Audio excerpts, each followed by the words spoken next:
Halo teman-teman, selamat datang di Sujuyama Nightmare Site, podcast horor cerita dunia mimpi.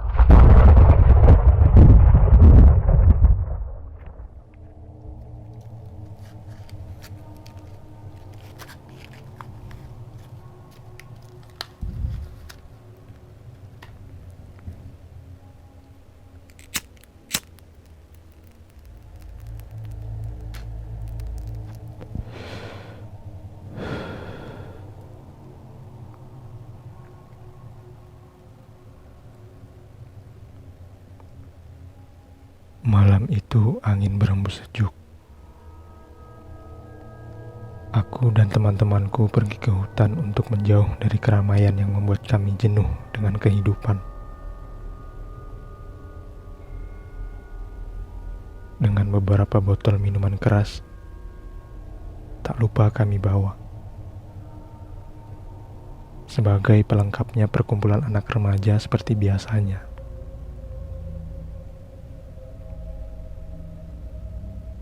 Kami semua sepakat bahwa malam ini kita akan bersenang-senang.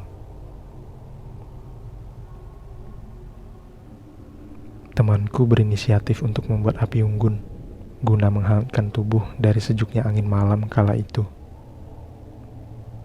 Namun itu tanpa sepengetahuanku. Dia langsung beranjak mencari kayu bakar untuk dijadikan api unggun nanti. Setelah mencari-cari tak kunjung jumpa, sampai dia menemukan ada satu tunggul kayu. Tunggul itu terlihat rapuh. Menurutnya itu sangat cocok kalau dibakar untuk dijadikan api unggun. Namun, saat dia hendak mencabut tunggul tersebut, ternyata sampai menghabiskan tenaga ekstra pun tak kunjung tercabut. Digoyang, bahkan ditendang pun masih tetap terlihat kokoh berdirinya tunggul itu.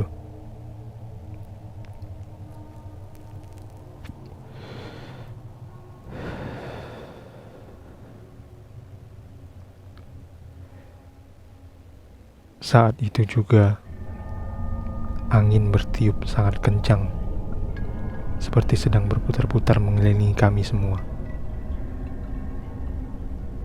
Dan saat itu juga aku merasakan adanya sesuatu yang tidak beres sedang terjadi. Namun temanku yang sedang mencari kayu bakar ini, dia tidak merasakan hal yang sama denganku. Sehingga dia masih tetap berusaha untuk mencabut tunggul kayu tersebut. Sampai akhirnya tercabutlah tunggul kayu itu. Dibawalah tunggul tersebut ke tempat perkumpulan kami berada. Aku terkejut melihat temanku kala itu. Dia berjalan sempoyongan karena membawa kayu tersebut. Yang dikira tadinya hanyalah tunggul kayu rapuh biasa.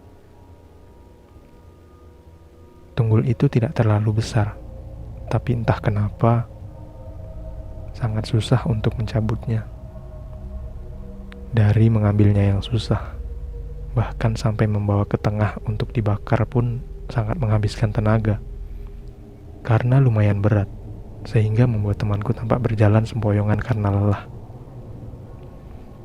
Langsung dibantinglah tunggul itu. Bruk. Suara kayu dijatuhkan.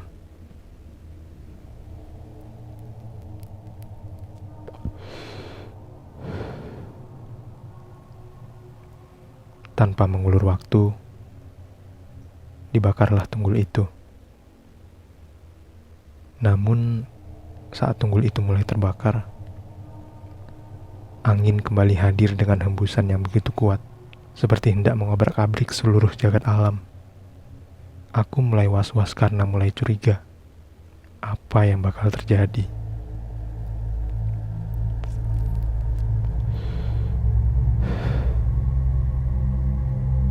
Kecurigaanku makin kuat. Tiba-tiba saja temanku berteriak. Dia berkata melihat dua mata merah besar di kegelapan hutan tepat di belakangku. Aku terkejut. Saat itu juga kesenangan kami sirna, berganti ketegangan karena suasana yang sudah berubah membuat bulu kuduk merinding. Karena kesensitifanku, aku bisa merasakan kehadiran makhluk halus yang sedang mengintai kami saat itu.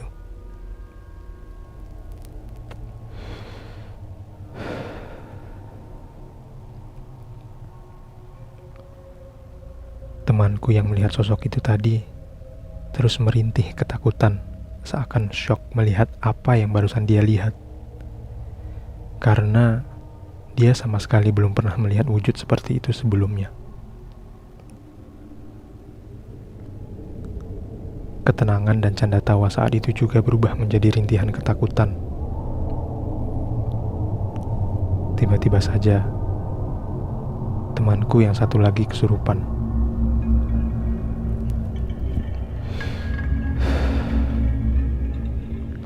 Suasana menjadi riuh karena jeritan temanku yang kesurupan. Dia mengamuk sekuat tenaga. Badannya seperti tidak merasakan sakit lagi. Aku melihat dia sengaja untuk melukai tubuhnya sendiri. Itu membuat kami kacau. Tidak tahu apa yang hendak kami lakukan. Kami hanya bisa memeganginya dengan erat agar tak terjadi apa-apa. Saat itu kami langsung saling tuduh untuk melakukan sesuatu agar semua ini cepat berlalu. Namun, tetap saja tak ada solusi yang tersuarakan.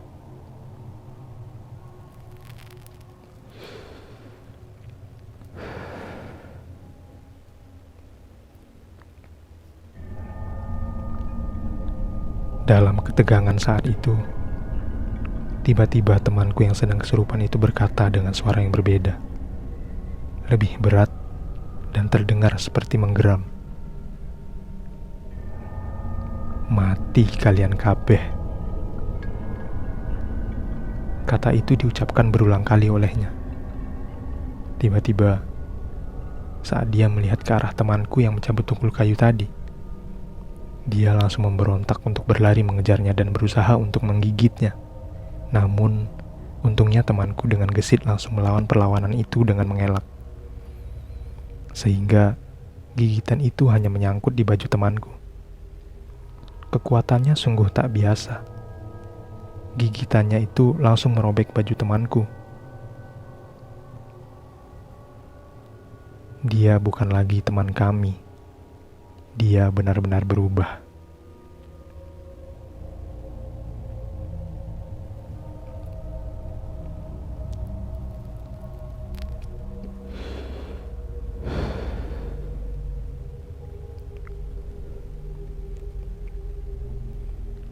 Dia terus menyudutkan temanku yang tadi mencabut tunggul kayu itu dengan meronta marah sambil berkata, "Getih, getih, getih." Dia menginginkan darah.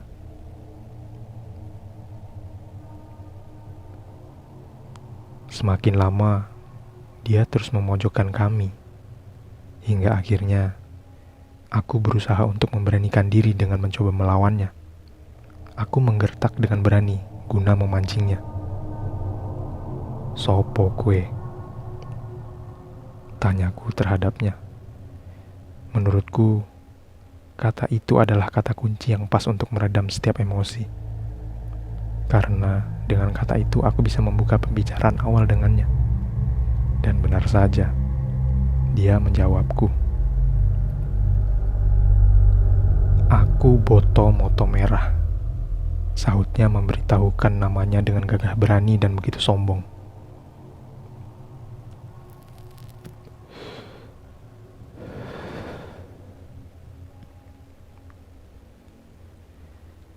Saat dia menjawab pertanyaanku, saat itu juga aku merasa berani untuk mendekatinya. Tanpa aku sadari, tanganku tiba-tiba memegang pundaknya. Berusaha untuk meredam emosinya dengan mencoba bertanya-tanya, apa yang membuatnya bisa hadir di sini dan sampai begitu marah dengan kami semua.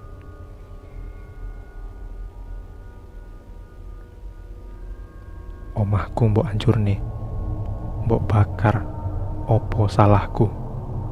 Jawabnya dengan jawaban yang aku rasa dia sudah mulai mereda emosinya, karena nada bicaranya sudah merendah. Padahal wis tak wei tondo, anggo anceng-anceng kalian kabeh ben orang rusak omahku. Spontan, kami semua dibuat bingung karenanya. Apa yang dimaksud dia? Bagaimana bisa kami merusak rumahnya, sedangkan kami tidak melakukan apa-apa?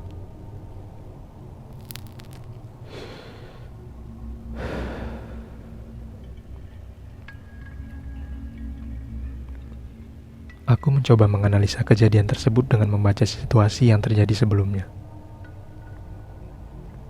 Aku menangkap satu sinyal bahwa mungkin tunggul itulah yang dimaksud rumahnya. Dia adalah penunggu tunggul itu.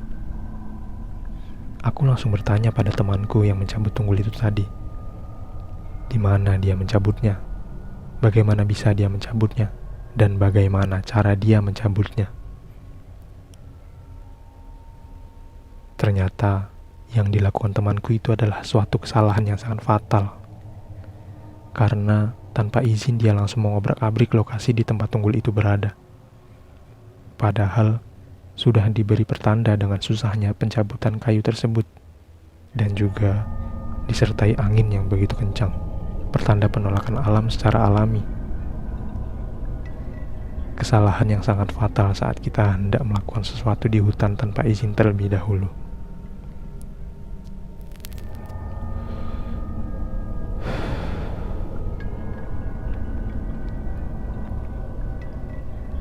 Saat aku bertanya dengan temanku, suatu pembenaran telah terungkap bahwa memang benar dia melakukan hal tersebut tanpa izin terlebih dahulu dan langsung mengobrak-abrik tunggul itu.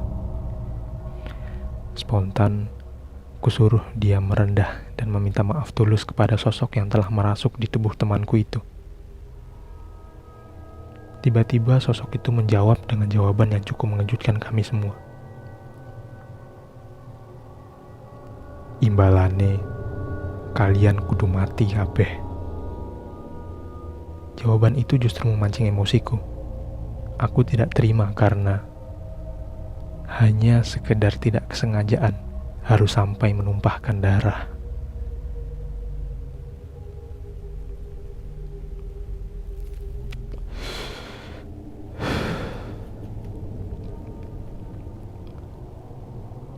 Tanpa pikir panjang, terjadilah perkelahian batin antara aku dengan sosok itu yang membuat suasana semakin kacau.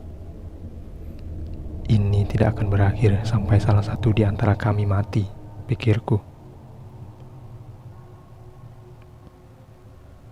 Berbekal ilmu kanuragan yang masih dangkal dan belum seberapa, aku mencoba menembus dimensi alam goib dan berusaha mencari sumber tempat sosok itu berasal. Saat aku berhasil menembus dimensi mereka, aku menemukan satu sosok yang menurutku itu adalah satu sosok sepuh yang berada di situ saat itu. Aku mencoba berkomunikasi dengannya. Dan ternyata memang benar bahwa sosok itu adalah atasannya dari sosok yang telah merasuk ke tubuh temanku itu. Aku mencoba meminta bantuan kepada sesepuh itu, karena suatu kesalahpahaman telah terjadi. Untungnya, saat aku bernegosiasi dengan sosok sesepuh itu, justru lebih mudah. Sampai akhirnya, sosok yang merasuk ke tubuh temanku itu mengaku kalah. Karena dia tidak menyangka kalau aku bisa menembus dimensi mereka dan berhasil bernegosiasi dengan sosok sesepuhnya. Sosok itu sekarang yang berbalik meminta maaf karena merasa telah melawan orang yang salah.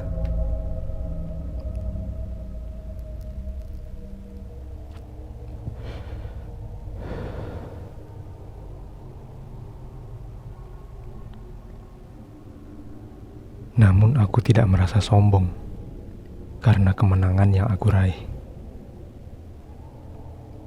Aku menyuruh temanku untuk meminta maaf kembali karena keteledoran yang telah dia perbuat. Kejadian itu berakhir dengan saling meminta maaf. Aku pun menyuruh agar temanku mengembalikan tunggul tersebut ke tempatnya semula. Dan temanku akhirnya mengembalikan tunggul itu ke tempat semula dia mencabutnya tadi. Meskipun sudah hampir setengah terbakar. Akhirnya, sosok itu pun pamit untuk kembali masuk ke tunggul tersebut. Karena memang disitulah dia berasal.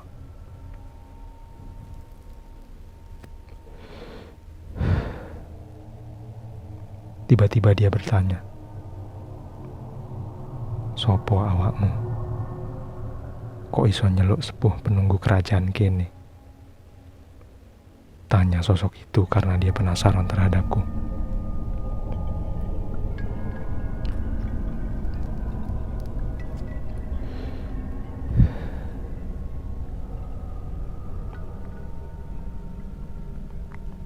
"Aku wong biasa," jawabku.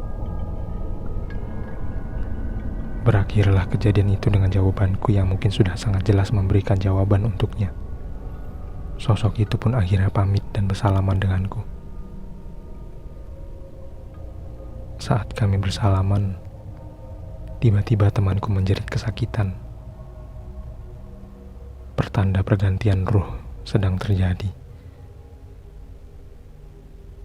Dan akhirnya, kembalilah sosok temanku seperti sedia kala. Temanku telah kembali.